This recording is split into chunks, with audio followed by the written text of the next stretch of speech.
একটা ভাব সম্প্রসারণ পড়েছিলাম কি, মরিতে চাহি না আমি সুন্দর ভুবনে, মানবের মাঝে আমি বাঁচিবারে চাই।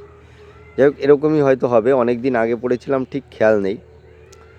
তো এই যে মমতা ব্যানার্জি এই ফাইলগুলো নিয়ে ওখান থেকে পালাচ্ছে বা ফাইলগুলো ওখান থেকে নিয়ে এসছে, ভালো করেছে, ঠিকই করেছে। কারণ আমিও যদি জানতাম বা আমিও যদি জানি যে এটা যদি এই ফাইলটা বা এই ফাইলগুলো যদি ইডি বা সিবিআইয়ের হাতে পড়ে, তাহলে আমি এবং আমার পরিবারের ভীষণ ক্ষতি হতে পারে।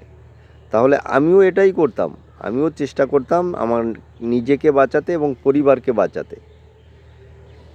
মানে মমতা ব্যানার্জি জানতো যে এই ফাইলগুলো যদি ইডি বা সিবিআইয়ের হাতে ধরা পড়ে, তাহলে আমি কেন, আমার পার্টিটাই হয়তো এই ডাইনোসরের মতো এই পৃথিবী থেকে হারিয়ে যাবে। শুধু আমিই নয়, আমার এই পার্টিটা এত মার টার খেয়ে যে পার্টিটাকে আমি দাঁড় করিয়েছি, এই পার্টিটাও ওই ডাইনোসরদের মতো বিলুপ্ত হয়ে যাবে পৃথিবী থেকে। সেটা মমতা ব্যানার্জি জানতো।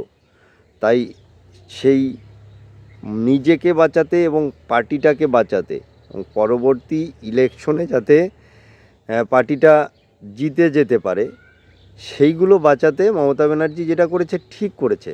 কিন্তু আমার কথা হচ্ছে, ওই ইডি বা সিবিআই না কারা ওখানে গেছিলো, তারা কি ওখানে 3-4 ঘন্টা আগে গিয়ে কি তামাক বানাচ্ছিল, তামাক টামাক বানিয়ে খাচ্ছিল নাকি? তাদের হাতে ওই ফাইলগুলো পড়েনি? কোথাও গিয়ে কি তোমাদের মনে হচ্ছে না এই দিদি আর মোদি দুজনের একটা গাঠবন্ধন আছে বিরাট বড়?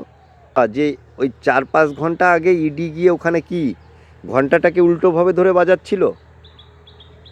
তাদের হাতে পড়েনি তাও মেনে নিলাম, কিন্তু যখন একজন 90 বছরের মহিলা তাদের সামনে দিয়ে ফাইলগুলো নিয়ে চলে আসছিল, তারা তখনও কি ওখানে তামাক বানাচ্ছিল নাকি?